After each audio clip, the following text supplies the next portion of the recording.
இப்படியாக பாடினான். எந்த குழந்தையும் நல்ல குழந்தைதான் இந்த மண்ணில் பிறக்கையிலே, அவன் நல்லவன் ஆவதும் கெட்டவன் ஆவதும் அன்னை வளர்ப்பினிலே என்று சொன்னார்.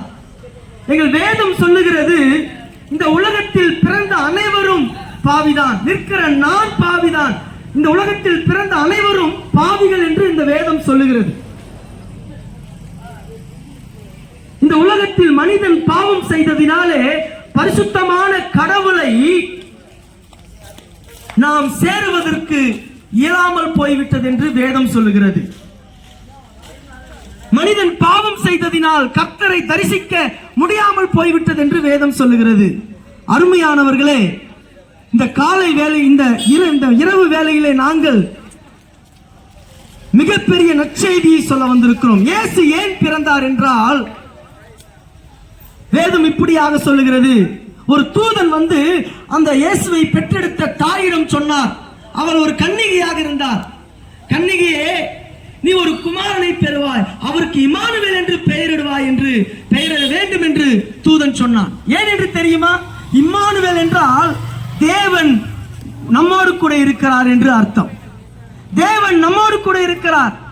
ஏன்பா தேவன் நம்மோடு கூட இருக்கிறார் திடீர்னு சொல்லணும்? காரணம், கடவுள் நம்மோடு கூட இல்லை. நாம் பாவிகள். இந்த உலகத்தில் நாம் பிறக்கும் பொழுதே பாவிகளாக இருக்கிறோம். நாம கொஞ்சம் சிந்திச்சு பாருங்க. ஸ்கூல்ல யாரும் கெட்டது செய்யறதுக்கு சொல்லி தர்றதில்லை, ஒழுக்கத்தை சொல்லி தராங்க. நாம யாரும் பிள்ளைகளுக்கு திருடுறதுக்கு சொல்லி தர்றதில்லை, பொய் சொல்றதுக்கு சொல்லி தர்றதில்லை, அவனுக்கு தீய வழிகளை யாருமே சொல்லி தர்றதில்லை. எல்லாருமே ஒண்ணு மட்டும் பண்ணுவோம், நல்ல வழிகளை சொல்லி தரும். இதை செய்யாத, அதை செய், இதை பண்ணு, அதை பண்ணு.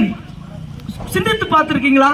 நல்லதை மட்டுமே நாம் சொல்லித்தர காரணமாக ஆயத்தமாக இருக்கிறோம். தீயதை ஏன் சொல்லி தரதில்லை? இயல்பாகவே அவனுக்கு அது தெரியும். அதாங்க வேதம் சொல்லுது. தாயின் கருவிலே உருவாகும் முன்னே அவன் பாவத்திலே கர்ப்பம் தரிக்கிறான் என்று வேதம் சொல்லுகிறது.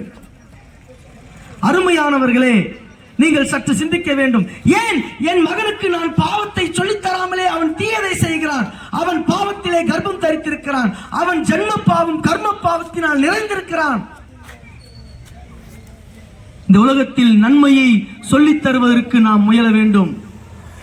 குழந்தை கூடங்க, அவன் ஒரு சின்னதா ஏதாவது செஞ்சு டக்குன்னு மறைச்சுப்பான். என்ன தெரியல இல்லன்னு சொல்றான். நீங்க சொல்லி தந்தீங்களா போய் சொல்றது எப்படின்னு? இல்ல, அவனுக்குள் பாவம் இருக்கிறது. பிறக்கும் பொழுது அன்னையின் வளர்ப்பினில் அவன் நல்லவனாக மாறுவதில்லை.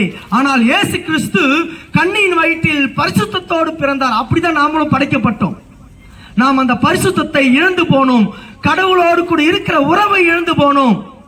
இயேசு கிறிஸ்து பிறந்ததினால், அவர் பிறந்ததின் நோக்கம் கல்வாரி சிலுவையில் உன்னுடைய பாவத்திற்கும் என்னுடைய பாவத்திற்கும் மரிப்பதற்காக தேவன் அவருடைய சொந்த குமாரனை இந்த உலகத்தில் தந்தார் என்று வேதம் சொல்லுகிறது. பாவம் நமக்குள் இருக்கிறது.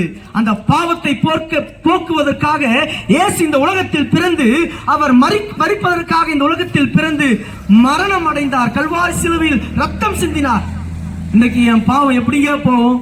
நீ எவ்வளவுதான் நல்லது சொல்லிக் கொடு, எவ்வளவுதான் ஸ்கூலுக்கு அனுப்பு, மனுஷனிடத்தில் பாவம் போவதில்லை. அவங்களுடைய கண்கள் குருடாக்கப்பட்டு இருக்கிறது என்று வேதம் சொல்லுகிறது. அவருடைய செவிகள் செவிடாக்கப்பட்டு இருக்கிறது என்று வேதம் சொல்லுகிறது. அருமையானவர்களே, நீங்க பாருங்க, டாஸ்மாக்ல எவ்வளவு பாட்டில் எவ்வளவு பேர் தேள் போட்டாலும் சரி, அது உன் குடியை கெடுக்கும் என்று சொன்னாலும் அது மனிதனுக்கு காதில் கேட்பதில்லை, கண்கள் தெரிவதில்லை. அவன் தீயதை மட்டுமே நாடுவான். பாவம் அவனுக்கு ருசியாக இருக்கும். காரணம், அவன் பாவத்தில் கர்ப்பம் தரித்திருக்கிறான். உன் பாவம் போவதற்கு ஒரே ஒரு வழிதாங்க. இயேசு கிறிஸ்துவனுடைய பாவத்திற்காக கல்வாரி சிலுவையில் மரித்திருக்கிறார். அவரால் மட்டுமே நம்முடைய பாவத்தை போக்க முடியும் என்பதை நீங்கள் விசுவாசிக்க, இந்த கூக்குரலை நீங்கள் கேட்க நாங்கள் அறிவித்துக் கொண்டு இருக்கிறோம். அருமையானவர்களே, அவர் உனக்காக மரித்தார். அவர் கடவுள் என்பதினால் 3ஆம் நாள் உயிரோடு எழுந்தார். அவர் மீண்டுமாக வரப்போகிறார். அவர் வரும்பொழுது யாரெல்லாம் அவருடைய பிள்ளைகளாக அந்த பாவத்தை அவருடைய ரத்தத்தினால் கழுவப்பட்ட பிள்ளைகளுக்கு மோட்சம் உண்டு என்று வேதம் சொல்லுகிறது.